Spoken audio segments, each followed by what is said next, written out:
Hello friend. आज के video में हम देखेंगे कि फेडरलिज्म इन इंडिया का दूसरा भाग, जहां पर हम बात करेंगे Unitarian features of Indian federalism के बारे में। जहां पर हम देखेंगे कि हमारे भारत के संविधान में क्या क्या ऐसा सब फीचर हैं व विषय वस्तु हैं जिसके चलते हुए हमारे इंडिया में बहुत ही दृढ़ सरकार देखने को मिलता है और बहुत सारा क्षमता जो कि हमारा केंद्रित होता है, उसके वजह के बारे में आज हम इस वीडियो में जानेंगे। उसका पहला फीचर है very strong centre. Very strong centre means उसका मतलब है कि हमारे भारत के संविधान ने बहुत सारा ऐसा क्षमता जो कि केंद्रित करके दिया गया है ताकि स्टेट और सेंटर के बीच में कभी भी मतभेद ना हो। वैसे ही अगर हम पहले वीडियो में जो कि हम फेडरलिज्म पढ़ रहे थे, जहाँ पर हम देखे थे कि लिस्ट का डिवीज़न में, तो वहाँ पर हम ज़्यादातर पावर जो कि हमारे यूनियन को दिया गया था, जहाँ पर 100 सब्जेक्ट जो कि यूनियन के अंतर्गत आता था। तो इससे हम समझ सकते हैं कि जो कि हमारा सेंटर बहुत ही शक्तिशाली है, बहुत ही स्ट्रांग है और उसका पावर भी बहुत ही ज़्यादा है अगर हम स्टेट के तुलना से देखें तो। उसका सेकंड फीचर है the power of the union to recognise the state and change their boundary. इसका मतलब यह है कि सेंटर के पास क्षमता व पावर होता है कि वो स्टेट का बाउंड्री को चेंज कर सकता है, जिसको वो कॉन्स्टिट्यूशनल प्रोविजन के अंतर्गत प्राप्त है। अगर केंद्र चाहे तो स्टेट के ऊपर स्टेट रिकॉग्नाइजेशन एक्ट लगा सकता है, जिसमें साफ साफ बोला गया है कि स्टेट को सेंटर की बात सुनना पड़ेगा, जहां पर सेंटर को एक क्षमता दिया गया है कि वो चाहे तो स्टेट का बाउंड्री को भी चेंज कर सकता है। उसका थर्ड नंबर फीचर है some limitation upon the jurisdiction of state over state subject. इसका मतलब ये है कि यहाँ पर सेंटर के पास भी कुछ क्षमता रहता है कि वो स्टेट सब्जेक्ट में भी वो इंटरप्ट कर पाएँ। तो यहाँ पर फुल्ली बोलें तो यहाँ पर स्टेट के पास उतना भी पावर नहीं है कि वो खुद का लिस्ट को खुद इंडिपेंडेंटली बना सके। तो यहाँ पर सेंटर चाहे तो वो स्टेट के काम में भी हस्तक्षेप कर सकता है। उसका और एक फीचर है emergency provision of the constitution. यहाँ पर साफ साफ बोला गया है कि अगर देश में कोई भी आपातकालीन स्थिति आता है तो वहाँ पर सेंटर के पास क्षमता होता है कि वो 3 इमरजेंसी जो कि स्टेट इमरजेंसी, नेशनल इमरजेंसी और फाइनल इमरजेंसी को वो इस्तेमाल कर सकता है। तो यहाँ पर साफ साफ सेंटर को ही वो पावर दिया गया है कि अगर वो देखता है कि उनके राष्ट्र में कोई ऐसा प्रॉब्लम आ रहा है जहाँ पर उनको इन 3 इमरजेंसी को इस्तेमाल करना पड़े, तो यहाँ पर सेंटर ही अपने खुद के मुताबिक वो इमरजेंसी वो डिक्लेयर कर सकता है। यहाँ पर वो स्टेट को कुछ भी पूछना नहीं पड़ेगा। उसका फिफ्थ नंबर फीचर है control of the union over state in certain case. तो यहाँ पर साफ साफ बोला गया है कि सेंटर के पास वो क्षमता होता है कि वो स्टेट को सजेस्ट कर सकता है, उसको कुछ ओपिनियन दे सकता है और उसको एक निर्धारित दिशा भी दिखा सकता है कि आपको इस पर्टिकुलर चीज़ के ऊपर काम करना चाहिए ताकि आपका राज्य विकसित के और आगे बढ़ सकता है। तो यहाँ पर सेंटर के पास और भी कुछ अन्य पावर होता है, जिसमें से एक पावर होता है वो स्टेट को सजेशन भी दे सकता है। उसका और एक फीचर है role of the union regarding interstate river और रिवर वैली डिस्प्यूट। इसका मतलब ये है कि अगर कोई भी स्टेट के भीतर डिस्प्यूट देखने को मिलता है तो उस वक्त सेंटर का काम ये होगा कि वो उन दोनों के भीतर जो भी डिस्प्यूट को वो समाधान करे और उनको एक दिशा दिखाएं ताकि उनके भीतर और आगे जाकर कोई भी मतभेद ना हो। उसका 7 नंबर फीचर है सिंगल कॉन्स्टिट्यूशन।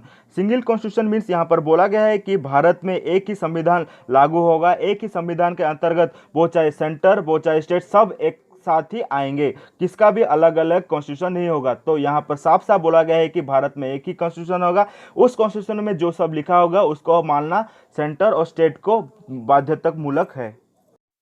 वैसे ही देखें तो और एक फीचर है most of the constitution can be amended by the union. तो इसका अर्थ क्या है कि केंद्र के पास क्षमता होता है कि जितने भी अमेंडमेंट प्रोसीजर होता है जो आर्टिकल नंबर 368 के अंतर्गत वो बहुत सारे अमेंडमेंट प्रोसीजर में केंद्र अपना हिस्सेदारी दे सकता है और साथ ही साथ अगर इन केस वो चाहे तो वो स्टेट का भी कंसल्ट ले सकता है। तो यहाँ पर देखें तो यहाँ पर सेंटर को एक सुप्रीमेसी मिला है कि वो हमारे संविधान को लेकर कुछ बदलाव भी ला सकता है।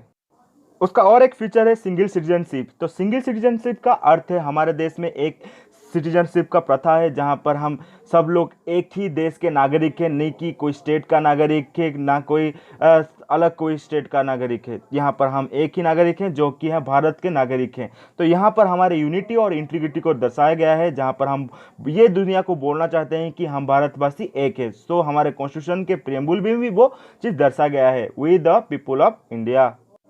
उसका और एक फीचर है unequal representation of the state in the Rajya Sabha. तो यहाँ पर बोला गया है कि हर कोई स्टेट को एक इक्वल रिप्रेजेंटेशन नहीं मिलता है, जिसके चलते हुए हर स्टेट अलग अलग रिप्रेजेंटेशन के मुताबिक अपना कैंडिडेट भेजता है। हमारे उड़ीसा का बात करें तो उड़ीसा से 10 मेंबर जाते हैं। तो अगर वहाँ बात करें यूपी से ज़्यादा मेंबर जाते हैं, क्योंकि वह पॉपुलेशन ज़्यादा है। तो ये सब क्या करता है, दोनों के भीतर, एक स्टेट और दूसरे स्टेट के भीतर एक अनइक्वल रिप्रेजेंटेशन का पैरामीटर यहाँ पर खड़ा कर रहा है। उसका और एक फीचर है सिंगल इंटीग्रेटेड जुडिशियल सिस्टम। इसका मतलब ये है कि हमारा जो जुडिशरी सिस्टम होता है वो बहुत सारे लेयर में डिवाइड हुआ है। टॉप लेयर में होता है सुप्रीम कोर्ट, उसके बाद आता है हाई कोर्ट और उसके नीचे होता है डिस्ट्रिक्ट कोर्ट।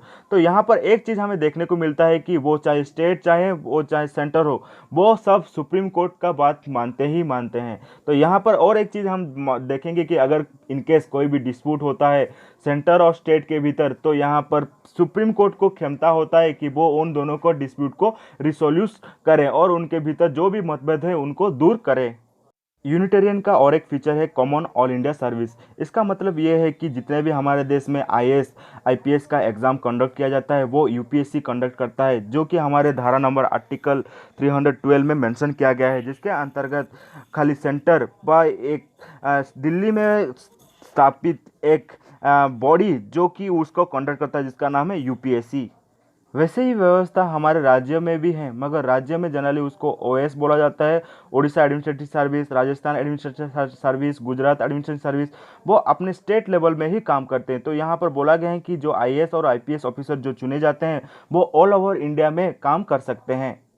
वैसे ही और एक फीचर यूनिटेरियन का है कॉमन इलेक्शन कमीशन।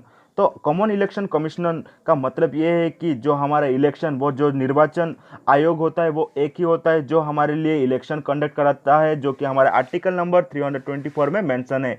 वैसे ही अगर देखें तो वो भी डिफरेंट लेयर में होता है। अगर सेंट्रल के लिए बोले तो वो कॉमन इलेक्शन कमीशन होता है, वहाँ पर देखें स्टेट तो स्टेट लेवल में स्टेट इलेक्शन कमीशन होते हैं। तो यहाँ पर मुख्य तो ज़्यादा पावर किसके पास होता है, कॉमन इलेक्शन कमीशन के पास होता है, जो अभी हमारे वर्तमान इलेक्शन कमिश्नर हैं सुनील अरोड़ा।